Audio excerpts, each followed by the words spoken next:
Shalom, selamat pagi. Sate pagi hari ini bertemakan menghibur dikala perlu dihibur. Sehingga telah jelas bagi seluruh istana dan semua orang lain bahwa aku dipenjarakan oleh karena Kristus. Bersukacitalah senantiasa dalam Tuhan. Sekali lagi kukatakan, bersukacitalah. Robert H.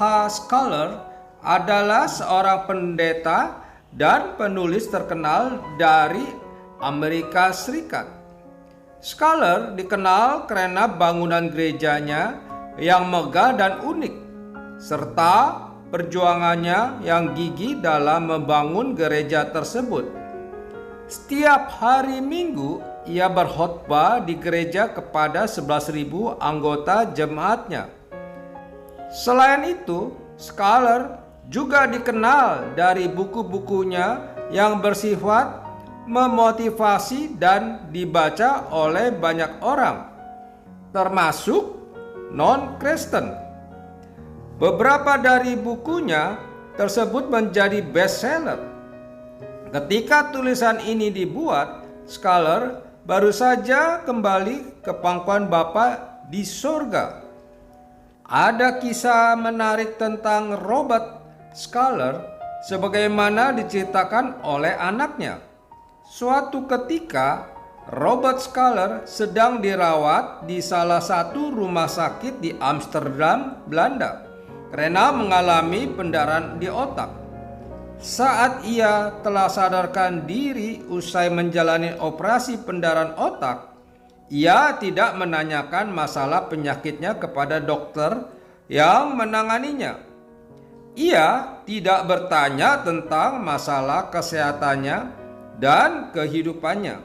Sebaliknya, ia malahan menjulurkan tangannya, lalu mulai mendoakan dokter tersebut, kesehatannya, keluarganya, dan pekerjaannya. Luar biasa, di tengah-tengah penderitaannya yang berat, Schuller masih ingat untuk mendoakan orang lain.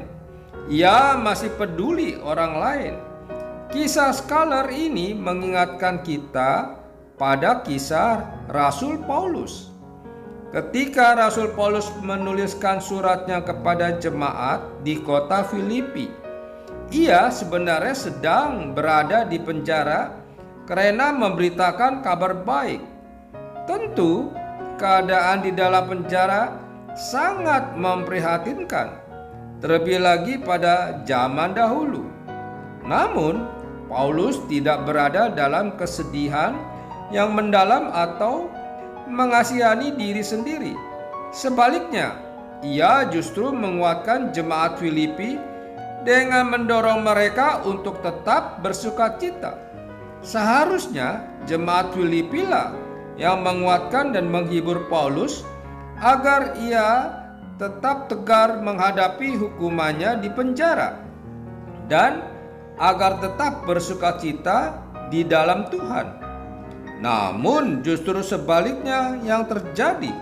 Rasul Paulus yang menguatkan dan menghibur jemaat Filipi dengan mengingatkan mereka agar tetap bersukacita di dalam Tuhan. Bagi Paulus, pergumulan hidup yang dialaminya tidak seharusnya membuatnya lupa untuk menghibur, menguatkan, dan memedulikan orang lain. Dalam hidup ini, memang kadangkala kita tidak bisa menghindari berbagai pergumulan hidup. Namun, sebagai orang percaya, kita mempunyai pengharapan di dalam Tuhan. Karena kita yakin kasih Tuhan senantiasa melimpah di dalam hidup kita. Kita dapat tetap menolong dan menguatkan orang lain, sekalipun kita sendiri sedang mengalami pergumulan hidup. Pergumulan hidup yang sedang kita alami tidak seharusnya membuat kita lupa memedulikan orang lain. Oleh karena itu, Dalam kondisi yang bagaimanapun juga, tetaplah ingat untuk menolong dan menghibur orang lain. Atau setidaknya dalam masa susah kita, hiburlah diri kita sendiri sehingga kita tidak menjadi beban bagi orang lain. Amin. Mari kita berdoa. Bapa Surgawi, di masa kesusahanku, mampukan aku untuk menghibur dan menguatkan orang lain yang juga berkesusahan sepertiku. Di dalam nama Tuhan Yesus, aku berdoa. Amin.